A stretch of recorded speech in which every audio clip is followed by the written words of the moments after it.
Graham. I'm fantastic, Dr. E. How about yourself? I'm doing well. I want to welcome you to another episode of B4Real hashtag Leaders Matter. And I thank you Well, for being thank my you. guest. And we are I'm doing honored. It is indeed a pleasure. well, thank you. Thank you.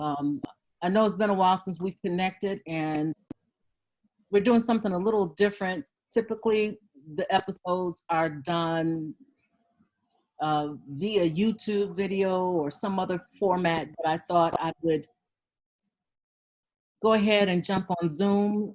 Are you still able to hear me okay? So far, so good. It's kind of going in and out, but at the moment, we're well. Okay. All right. Well, very good. So listen, you know, we're winding down this whole stay at home phase of this COVID-19. And so I thought, I've been talking to some other people and I thought, about you and getting more male perspective in terms of were some of the lessons learned going through this crisis. And you bring a plethora of dynamics or different dimensions because you not only work, but you're also a pastor, you're a father. You have a lot of different viewpoints that absolutely have value and merit that I would definitely like to glean from as we make this transition back into society. So first of all, as we were going into the shutdown, share with me a little bit about some of the thoughts and challenges that you were facing as just see see Jerome Graham.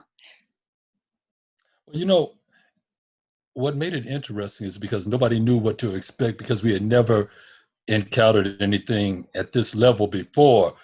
And our history was based upon recent viruses like H1N1, Legionnaire's disease. I think the most prominent one may have been the HIV uh, situation that arose, 20 years ago, 30 years ago. And that caused everyone to start looking at neighbors with a jaundiced eye. It caused interaction differently with families.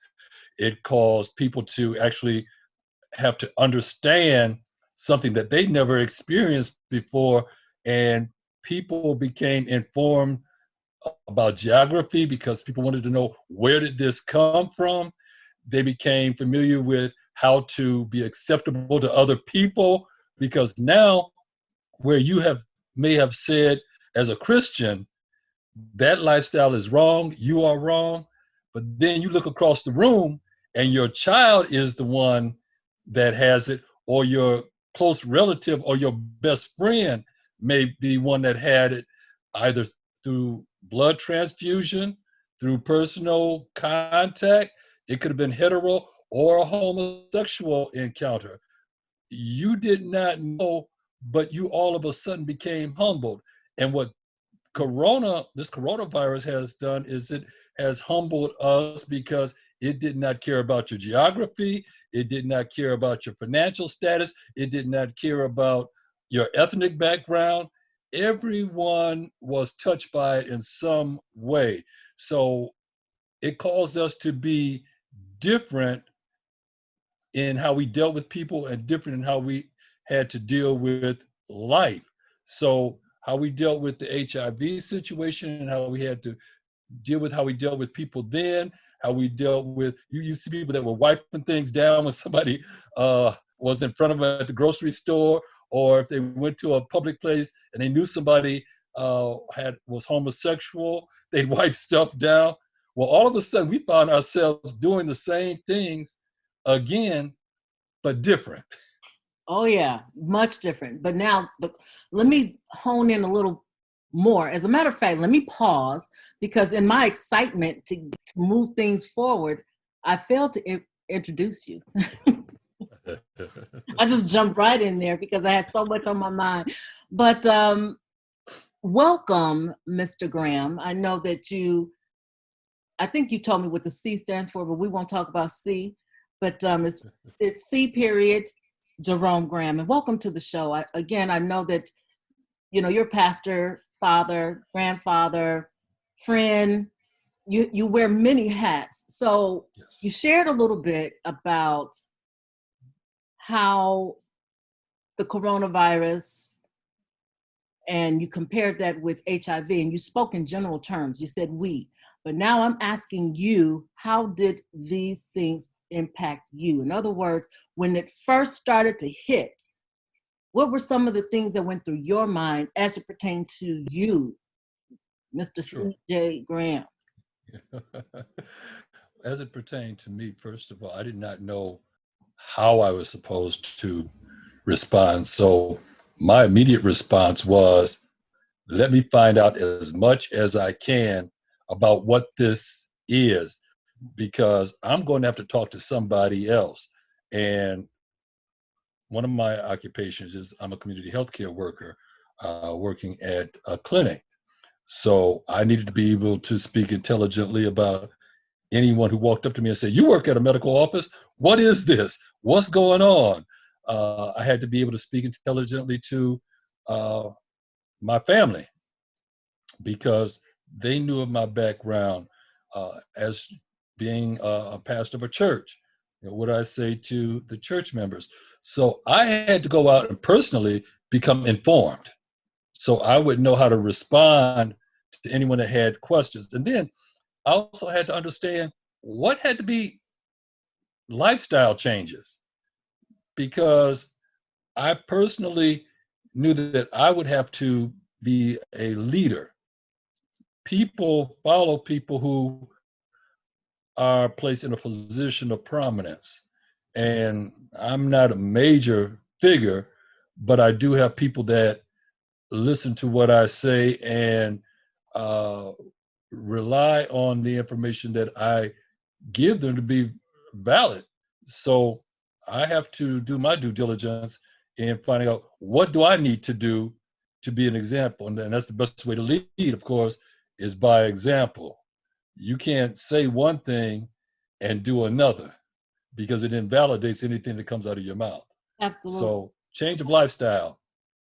So let me ask you this, and I can appreciate all of what you're saying and bringing things back into from a position of leader. You absolutely want to gain that information. And so, how prepared were you by your employer? Wow. I think most employers Yes, were caught off guard.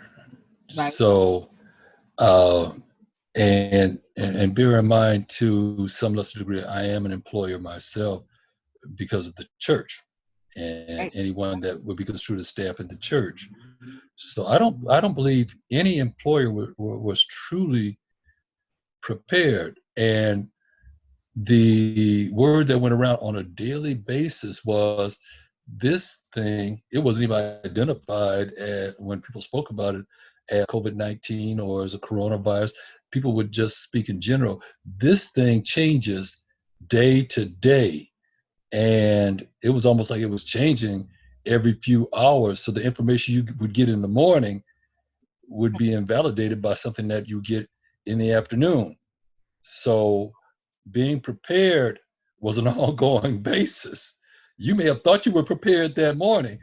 It was like they said, wear a mask, don't wear a mask. Uh, Yes. Watch when someone coughs, watch when someone sneezes, how long it remains on clothes. You constantly were changing your perspective, your ideology about how to live with something that was changing every few hours. So it just depended on your preparation, depended on who you were speaking to, Right. until everybody got on the same page, or until the majority of people, because everyone still, as you see, some people are already out marching and saying, we need to go back to work. They're protesting being shut down, as if everything's fine today, but yesterday 800 people died. Isn't So that something? it's a And I feel you on that. as a matter of fact, I just did a video with one of my groups and found out today, as you know, Ohio is supposed to be, well, initially we were making preparation to end Open back up. the, yeah, the confinement today and actually start phasing into our economy. Yes. Well, I found out that there's been an extension to the 29th. So you're absolutely correct in saying that things change so rapidly that it's very hard to convey the message, get everybody on the same page before you realize that what you just shared with everybody and hope that they understood has so, changed. But when I say, and I didn't clarify this, and it's okay, preparation in terms of mindset, did you find leadership ready to help you navigate through the challenge, even though they didn't have answers, they didn't have any particulars? Did you find them anxious? Did you find them pretty balanced? What was your take on leadership? There's an old saying, never let them see you sweat. And my perception of our leadership, at least for the company I work for, is although they may have been stressed out, they did not allow the employees to see them sweat. They simply made the decisions based upon the information that they had at their disposal and kept moving the machine forward. And I think that's all anyone could have done. First of all, don't let people see you anxious. Don't let them know you're nervous, even though you may be. Always position yourself as one who's in charge and you have strength, and then make a decision. Because at the end of the day, right or wrong, that's all that matters. People are going to say you didn't do anything or you did the right thing. I think about the brother, I can't think of the name of the airline captain who landed the plane Right. in the Hudson River. Right. Sully Sullenberg. Okay. He had to make a decision, Yes, he did. and the decision that he made saved over 100 people. Everyone. That's right. You cannot look into the cockpit. Somebody got to make a decision. Oh yeah, and behavior counts, and that's really what I was honing in on. So you're absolutely right. You want to be able to make a decision based the best decision that you can make based on the information that you have. That's Yes. critical. But your behavior, especially in the midst of so much confusion or in the midst of a crisis, matters so much. Now, you shared with me about how your leadership, you saw them coming from a place of strength, or at least they made sure that that's all you saw. They didn't let you see anything else. And that's commendable because you're right. In a crisis, you don't want to be running around and you have your staff and your teams in disarray. From a pastor's point of view, Mhm. what were some of the thoughts that went through your mind in terms of how do I prepare my congregation? And again, I'm not so much asking how did you give them the information, because I understand that they are learning as you're learning. But even Right. as a leader, you shepherd. So how were you able to help them navigate through this process? It's interesting.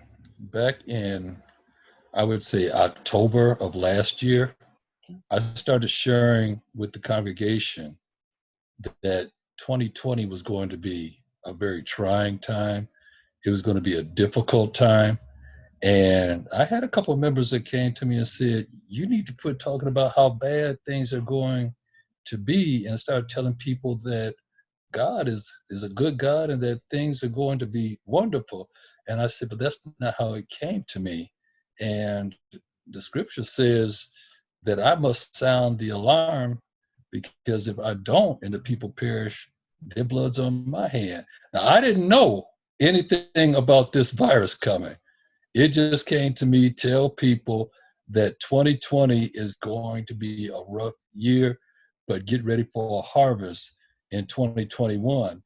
Even though there's going to be a challenge in 2020, start preparing yourself for something greater and just rely on God to navigate you through whatever storm you encounter in 2020. And lo and behold, come February, March, coronavirus. And then uh, I just went back and reiterated, I told you to get prepared for something happening in 2020. I didn't know it was going to be this bad. I didn't know that it was going to be this unsettling. But the message was get prepared for something happening that's going to be trying. And 2020 did start up as a rough year. A lot of people were dying in the beginning of the year. There were a lot of storms that were taking place. There were some things that happened in the beginning of the year that indicated that it was going to be a rough year. But whoa, no one saw. Well, they said some people saw but didn't say. I don't know. But my job was just to inform. I did that. And now it's to guide them through the storm, because it wasn't like I didn't inform that something was going to happen. Now that it's happened, let's get through it, because we can go back and look at 1918, which I preached on that a few times last year, because our church was established in 1919, the following year of the Spanish flu. And people came through that thing, 50 million lives lost, but then we started a church the following year. So as bad as it was, with all of the challenges, with all of the death all around, we opened up a church the following year. And nobody knew that we weren't going to have another epidemic the following fall, because it happened in fall 1918. We opened up a church, or established a church, in the fall of 1919.